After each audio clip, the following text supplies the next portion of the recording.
નમસ્કાર મિત્રો, સ્વાગત છે બધા મિત્રોનો અમારી યુટ્યુબ ચેનલમાં. હું છું આપનો મિત્ર ભાવિક વઘાસિયા.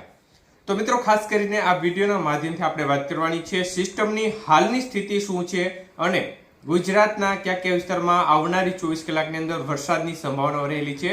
સંપૂર્ણ માહિતી વિડીયોમાં જોશું. તો જે પણ મિત્રો નવા હોય તે ચેનલને સબસ્ક્રાઇબ કરી લેજો. તો મિત્રો, ખાસ કરીને સિસ્ટમની સ્થિતિ જોવા જઈએ તો લો પ્રેશર સિસ્ટમ હજી પણ આંધ્રપ્રદેશ અને લાગુ ઓડિશાના ભાગો નજીક જોવા મળી રહ્યું છે. સિસ્ટમ ખાસ કરીને આવનારી ગત 24 કલાકની અંદર ખાસ કોઈ મોટી મુવમેન્ટ જોવા મળી નથી. આ લોકેશનની નજીક જ જોવા મળી રહ્યો છે હજી, એટલે કે સિસ્ટમ જે ધારણા હતી તેના કરતાં ધીમી ગતિએ ચાલી રહી છે. તો કચ્છ, જે ખાસ કરીને કચ્છના દરિયાઈ કાંઠાના વિસ્તાર મતલબ કે અરબી સમુદ્રના ભાગો નજીક upper air cyclonic circulation system જોવા મળી રહી છે. ચોમાસુ ધરી છે તે પણ પોતાની નોર્મલ પોઝિશન પર આવી ગઈ છે અને રાજસ્થાનના જેસલમેરથી કોટા, ગુના થઈને ભાગો પરથી પસાર થઈ લો પ્રેશરના સેન્ટરથી બંગાળની ખાડીના ભાગો સુધી ચોમાસુ ધરી જઈ રહી છે. તો મિત્રો, ચોમાસુ ધરી ઝડપથી નીચે આવી છે અને જે ઉત્તરમાં હતી તેનાથી કરતા ઝડપથી નીચે આવતા હજી જો થોડી વધુ નીચે આવે તો આ સંજોગોમાં સિસ્ટમ છે તે ચોમાસુ ધરી પર ચાલવાની શક્યતાઓ દેખાઈ રહી છે. ત્યારે ખાસ કરીને આવનારી 24 કલાકની અંદર વરસાદના વિસ્તાર વિશે વાત કરીએ તો મિત્રો, વરસાદનો મુખ્ય રાઉન્ડ છે તે આજથી જ શરૂ થઈ જશે અને આજથી જ વરસાદની અસર ગુજરાત રીજનના ભાગોમાં વધારા તરફી રહેશે. ગઈકાલે પણ આગાહી મુજબ અનેક વિસ્તારોમાં જોરદાર વરસાદ જોવા મળ્યો, જેમાં મોડી રાત્રે પણ ઉત્તર ગુજરાતના ભાગો છે તેમજ ખાસ કરીને મધ્ય ગુજરાતના ભાગો છે, ઉત્તર સૌરાષ્ટ્રના ભાગો છે તેમાં પણ સારામાં સારો વરસાદ ગત રાત્રિ દરમિયાન જોવા મળ્યો છે.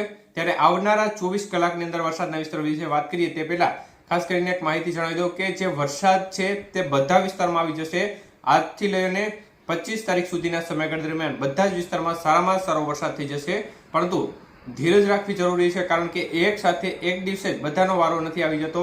એટલે કોમેન્ટમાં ખાસ કોઈ પણ મિત્રો એ બાબતની માહિતી પૂછે નહીં કે ક્યારે અમારે વરસાદ આવશે, કેટલો વરસાદ આવશે, કારણ કે એક સાથે બધાને વરસાદ નહીં આવે, પરંતુ વરસાદની જેમ જેમ શરૂઆત થશે તેમ તેમ એક સાથે અનેક વિસ્તારોમાં વારો આવતો જશે અને જેમ જેમ સમય પસાર થશે તેમ તેમ અનેક વિસ્તારો છે નવા તેમાં વારો આવતો જશે. એટલે આમ જોવા જઈએ તો 25 તારીખ સુધીમાં ઓલ ઓવર મોટા ભાગના વિસ્તારમાં સારામાં સારો વરસાદ પડી જશે.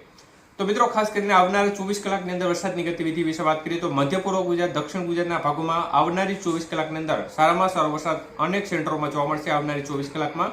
જ્યારે ઉત્તર ગુજરાતના ભાગોમાં પણ વરસાદની ગતિવિધિમાં વધારો થશે. આજથી બપોર બાદથી જે વરસાદનો મુખ્ય રાઉન્ડ છે તેની શરૂઆત આજ બપોર બાદથી થશે અને વરસાદ ક્રમશઃ વધતો જશે.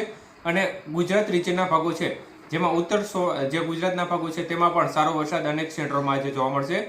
સૌરાષ્ટ્રના ઘણા ખરા વિસ્તારોમાં પણ આજે વરસાદની ગતિવિધિમાં ગઈકાલ કરતાં વધારો થશે અને ખૂબ સારો વરસાદ આજે અનેક સેન્ટરોમાં જોવા મળે. જેમાં આજે વધુ અસર છે તે ઉત્તર સૌરાષ્ટ્ર, મધ્ય પૂર્વ સૌરાષ્ટ્રના ભાગો છે અને દક્ષિણ સૌરાષ્ટ્રના ભાગોમાં જોવા મળી શકે છે. પશ્ચિમ સૌરાષ્ટ્રના ભાગોમાં પણ છૂટો છવાયો વરસાદી માહોલ જોવા મળશે, પરંતુ ત્યારબાદ એમાં વિસ્તારો છે તે આવતીકાલથી વધુ વધવા તરફ રહેશે. કચ્છના ભાગોમાં પણ છૂટી છવાઈ અસર આજે જોવા મળી શકે છે. તો એકંદરે આ પ્રકારની વરસાદની સ્થિતિ દેખાઈ રહી છે. એટલે વરસાદનો રાઉન્ડ બધા માટે એક પ્રકારે સારો આવી જવાનો છે. એટલે કોઈ પણ મિત્રો ચિંતા ન કરતા. ખાસ કરીને અત્યારે ઘણા ખરા ખેડૂત મિત્રો ચોક્કસપણે અહક થાય એવું વાતાવરણ અત્યારે જોવા મળી રહ્યું છે, કારણ કે અન્ય જગ્યાએ વરસાદ પડતો હોય તો આપણે વરસાદ ના હોય તો ચોક્કસપણે આપણને એક પ્રકારે ચિંતા થતી હોય છે. પરંતુ વરસાદનો મુખ્ય રાઉન્ડ સિસ્ટમ હજી આગળ વધી નથી, એટલે જે પ્રકારની ધારણા છે તેના કરતાં થોડું લેટ ચાલી રહ્યું છે. પરંતુ એક પ્રકારે સારામાં સારો વરસાદનો રાઉન્ડ સિસ્ટમ ઝડપથી આગળ વધશે એટલે ચાલુ થઈ જશે મોટાભાગના વિસ્તારમાં.